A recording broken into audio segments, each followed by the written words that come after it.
Mimi naandika Cadex for psychiatry review. Sasa tuanze serious business. Semeni serious business. Na kuna warning. The next person I'm introducing, wale watu wanapenda kurukaruka, mara walikuwa warembo kwa SG, mara sasa wako kwa GGA, muache. Sawa? GGA.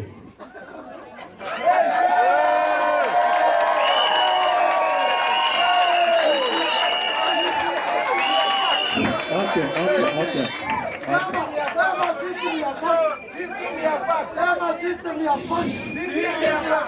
Okay, good afternoon, doctors. Today, I want to thank everyone who has come. We know everything that has gone around. So my work is very simple as assigned by Dr. Toranera. My work is just to tell you the following. Hii CBA yenye tuko nayo hapa sio karatasi tu. Sisi tarehe 12 mwezi wa Disemba mwaka wa 2011 kulikuwa na mkutano ndani ya boardroom ya Minister in Affairs. Sema boardroom. Mwenyekiti wa mkutano huo alikuwa ni Mheshimiwa Uhuru Muigai Kenyatta. Semeni Uhuru Muigai Kenyatta. Uhuru Muigai Kenyatta. Yule ambaye alikuja na yeye alikuwa ni Waziri Dalmas Otieno. Semeni Dalmas Otieno. Dalmas alikuwa ni waziri wa utumishi wa umma, yani public service. There were many other people who were in that meeting, and we agreed on only 2 issues in that meeting, so that people should not change their minds. Semeni 2 issues. Issue number 1, we say that the doctors and the government of the Republic of Kenya will convene a small task force that will look into all issues that have made the public health service underperform. Many underperform. And we constituted the task force, and between January 2012 and June 2012, under the chairmanship of Mr. Franz F.K. Musiemi, a senior director of administration in Ministry of Health, we delivered what is called the Musiemi Task Force Report. Semeni Musiemi Task Force Report. Musiemi Task Force Report. So those in government who don't like reading task force reports,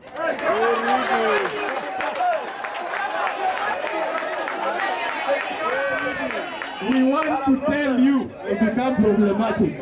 We want to tell them. We the doctors are the only professionals who sat in a task force and never asked for money to generate a task force report.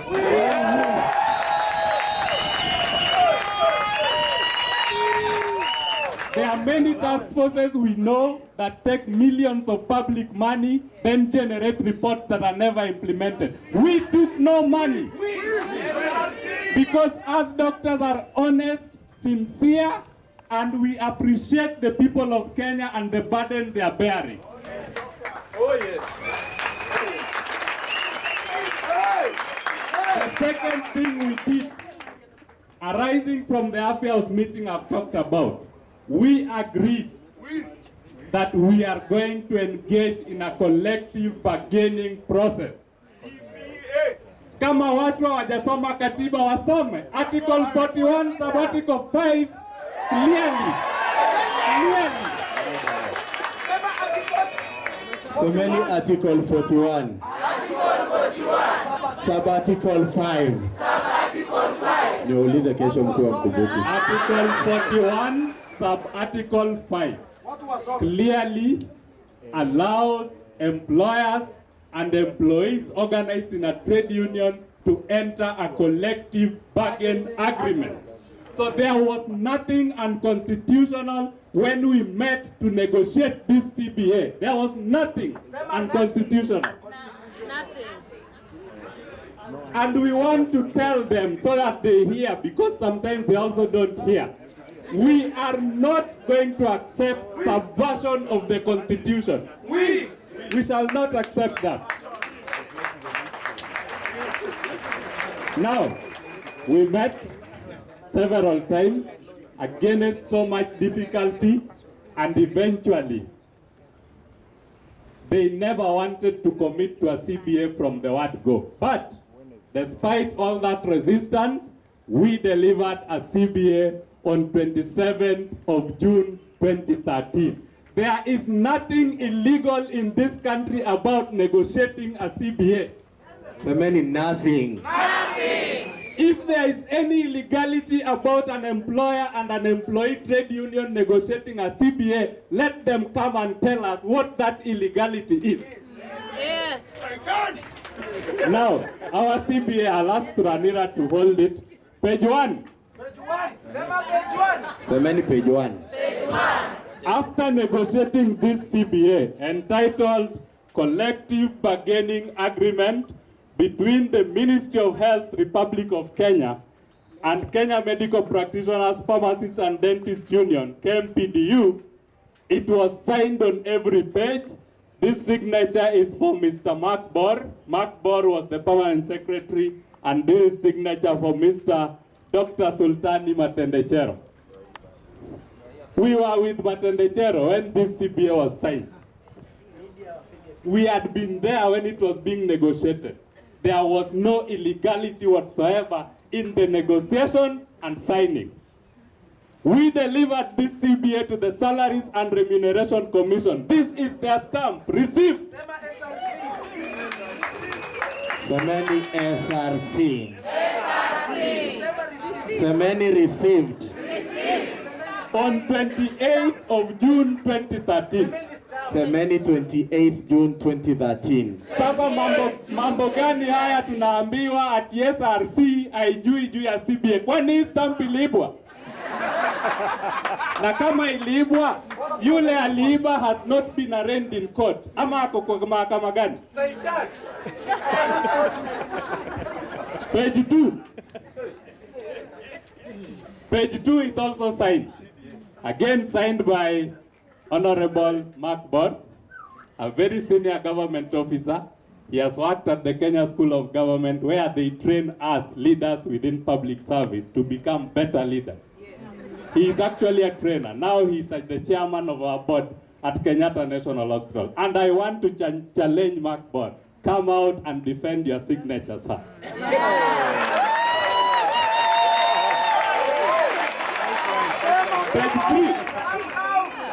Page 3, also signed, entitled Terms of the Agreement, Effective Date and Duration of Agreement. I will not go into details. It is also signed. Also, it was supposed to take effect from 1st July 2013. Stamp ya SRC siko hapa. Iliibwa. Nani aliiba stamp ya SRC? Has he been arraigned in court? It's a she. Page 4, also stamped and received by SRC on the same 28th. Hiyo stamp ilibwa.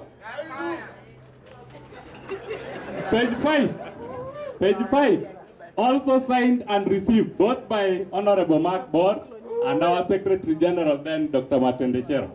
Page 6, again the same thing. Page 7. Article 3 on the rights of doctors, rights to do with promotions, how doctors will be promoted across the various ladders within the public service within a defined scheme of service. One of the things we wanted for you doctors is to upgrade the 1994 scheme of service that has kept doctors oppressed for ages. And we went out of our way, did all kinds of research, and I know that on or about December 2012, we have a new scheme of service that someone is sitting on somewhere. We will not relent. We will not relent. Page 8, again, signed and received. How to handle transfers. As you are all aware, whenever an employer transfers you from your workstation to another station without your request, the employer is supposed to bear the cost of your movement. Many of our doctors here get transferred and people pocket your transfer allowances. We know it. We shall not accept such nonsense anymore. Atumesema nani? Hatujasikia. Page 9. Training, development, and research. We know that a doctor cannot function continuously for more than 2 years or so without a proper training. We want the best for our people. We want the best for this country. Why are they boarding flights to India and South Africa when we can invest in training and improve the skills we have here at home, make healthcare and quality healthcare accessible and affordable to our people within our borders?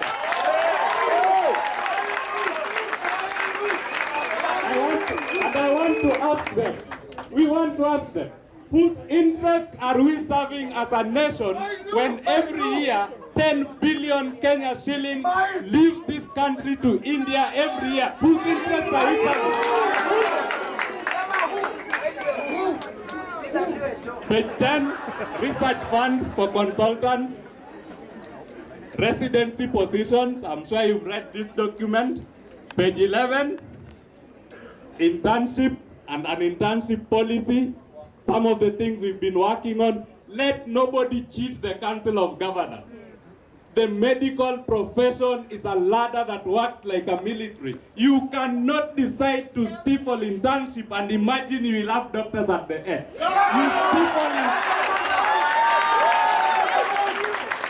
You stifle internship, the medical profession will die. Let no one cheat you. Internship can never die. Never.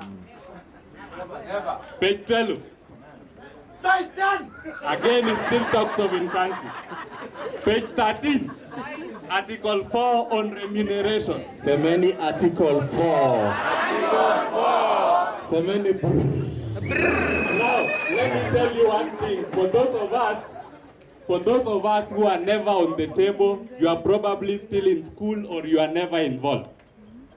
The issue in contention was the government wanted doctors not to have defined working hours. So their position was doctors should be on duty 168 hours a week. But we told them that the ILO convention only allows for 40-hour working week. Jamazeni kidogo. Semeni ILO. International Labour Organization Convention, to which Kenya is a signatory, recognizes only 40-hour working week. Yes, it does. Now, we decided that, okay, because they argued that the services doctors render is essential and we should not attach working hours to it, we said, okay, then can we agree on a compensation formula for the extra 128 hours a week? And we said, in the interest of this nation, we must accept some compromise. So that is how Appendix A came about. I understand now they want to go around and change their position and say that Appendix 4, Appendix A, which gives the doctors the salaries that is actually entitled salary and allowances that were consensus. It's this bottom table here says consensus proposals for salary by job group. Tulikaa chini kwa meza na tukaelewana upande wa serikali na upande ule mwingine. And the main issue was the working hours. That is how we arrived at this table. So they can as well choose to adopt whatever formula they want to adopt, but give us our 40-hour working week. We leave them with that table. Gojeni kidogo. Semeni appendix A. Appendix A. Sijawasikia, Mailu hajasikia.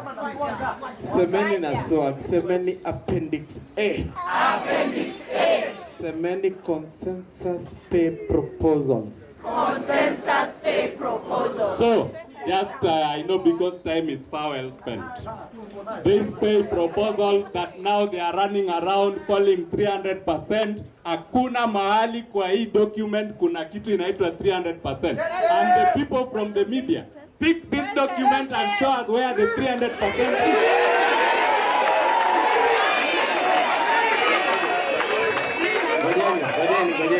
Ngoja. Unajua ni marafiki zangu, hawatarudia tena, sawa? Mumewasamea? Thank you. Kijana. So, let us accept one position. And we are telling the Council of Governors, our friends from AFIAUS, our friends from SRC, we don't want to go through an argument that never ends, yet we already argued. Eh? Now, after all those debates on working hours, we agreed, and on 27th of June 2013, Mr. Mark Bor signed this CBA for government, and he said, signed for and on behalf of the Ministry of Health, Mark K. Bor, CBS. CBS means Chief of the Burning Spear, if I'm not wrong. Yes. Yes. And it was signed on behalf of kmpdu by Dr. Sultani Machendechero, witnessed by Dr. Victor Ngani. We negotiated in good faith, in broad daylight. No union official held a gun to anyone's head. If anything, they are the ones who have guns. We didn't have, and we don't have even now. Hata huku kwa appendix A, si kuna signature? Mpaka stamp ya SRC. Sasa shida gani? Kasheshe ni ya nini? Now, after all that, they started going round in circles. No, we know they changed their minds. We know they changed their minds. So we kept engaging them. Several times we worked with Sultani. You know, I've been a kmpdu's foot soldier from day one, and I love honest people because honesty is a very important virtue. We tried to engage the Council of Governors. That time, Dr. Oluga and Dr. Oroko had come on board. We drove in my car to Intercon. Semeni Really wrong.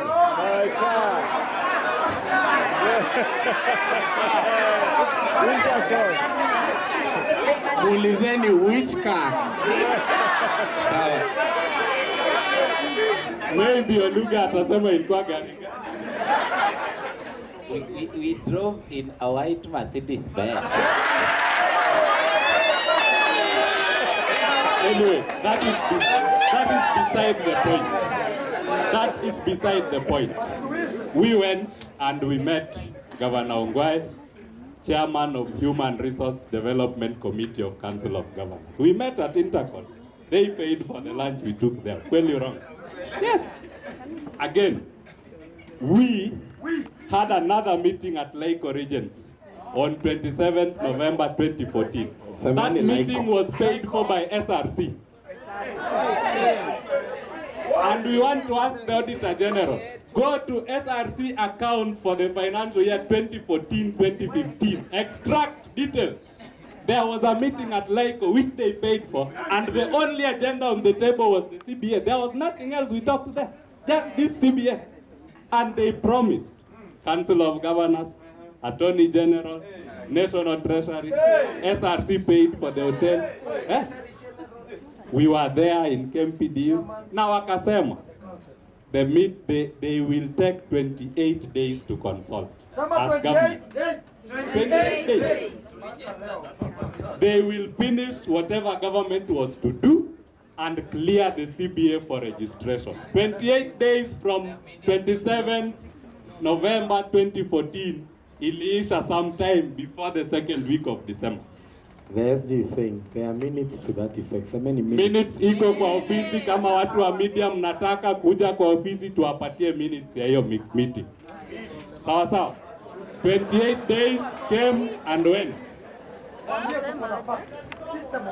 Diaspora branch, mko sawa? Hawasomangi media. Nyinyi hamsomangi.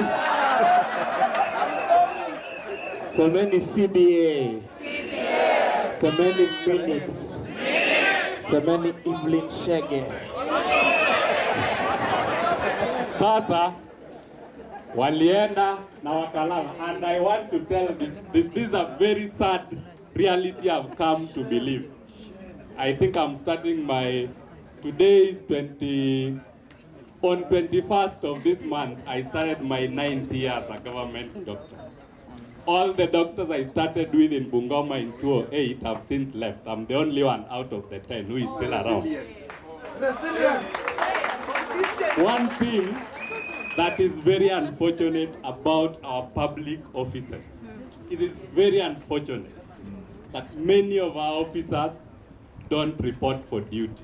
They only pick salaries. Because simple things like correspondence is never handled. This is sad. We can't move this country. You know, the public service is the engine of development of any country. A disciplined civil service that reads, that keeps abreast with everything, that is on top of things, is supposed to help. The truth is, the public service is supposed to help the political wing of government to take the country forward. So we must be disciplined. There must be continuity. And we must be people who think ahead. We cannot afford to sleep with election cycles when we are public servants. We can't afford that because that will drag this country forward. So they kept sleeping, probably waiting for another election and another regime. They never acted within the 28 days. We moved to court. In June, we moved to court to defend our constitutional right under Article 41, Sub-Article 5 to a CBA. We went to court. It's unfortunate that when we attended court, and I kept attending court with Oluga quite a number of times, they only came with 3 issues. Listen to this. Issue number 1, under oath, the person testifying came to disown the signature of Mark Bond. Very sad. Shame.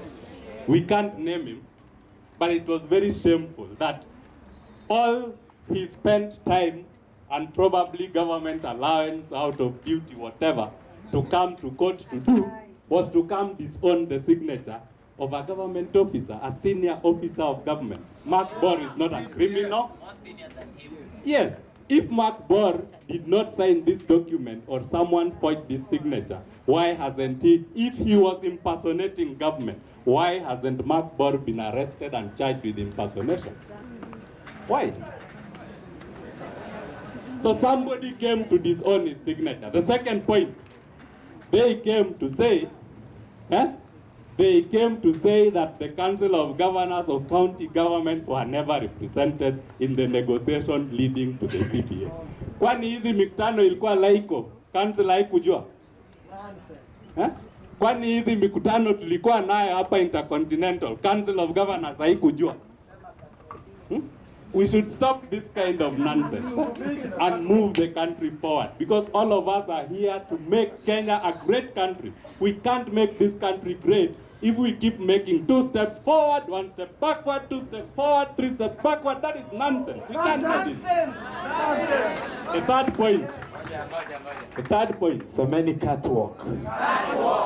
The third point.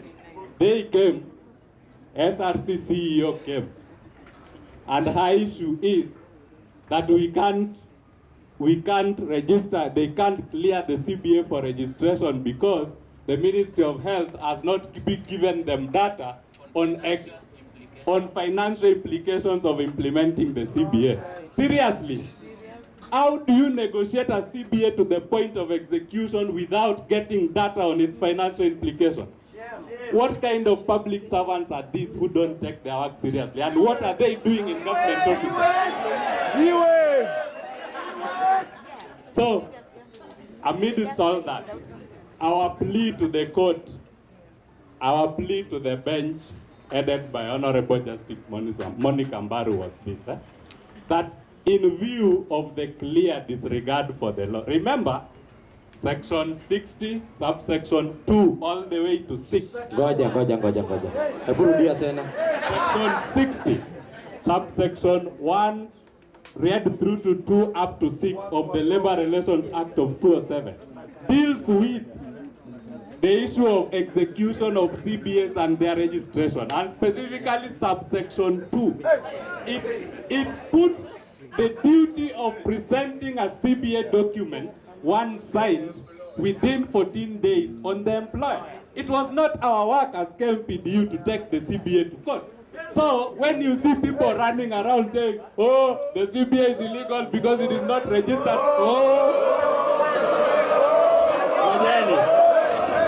Ngoja. Sikizeni. Oh, useless piece of paper, semeni hivyo. Oh, CBA is not registered. Oh, that document is not legal. Oh, sewage. Hapana. my friend, let us call them out and tell them honestly and sincerely. Those who failed to follow the law and present the CBA for registration within 14 days as required by the law, they should come out and repent. Come out and repent. Yes. Just come out and repent, because you never did your work, and now you've exposed innocent Kenyans to untold suffering over an issue you had control over. And if I were the leader of government, by now I would have fired all of you, because I can't tolerate incompetence and nonsense.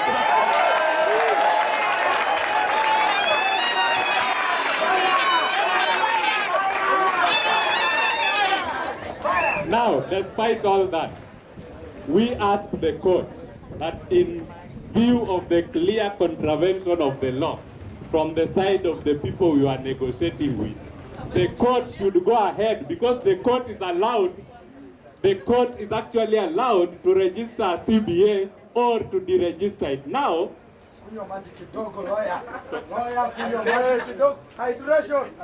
what they wanted to do, what they basically wanted to do is to go to court and claim that the CBA should not be registered. It is not the duty of an employer or SRC to move the court and block the registration of a CBA. No. It is the court on its own motion.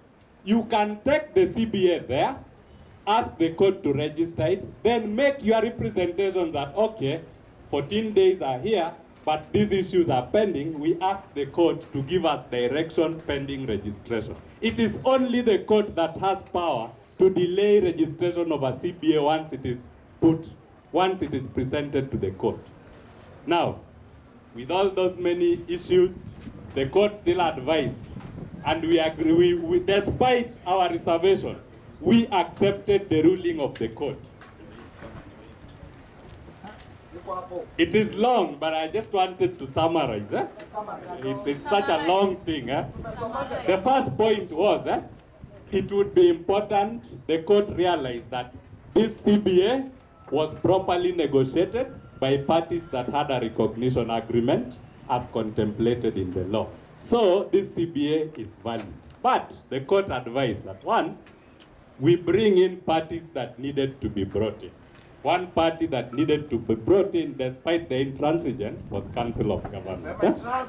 Sema Council of Governors. And we are ready, we have been ready to bring the Council of Governors in. That was supposed to take 30 days.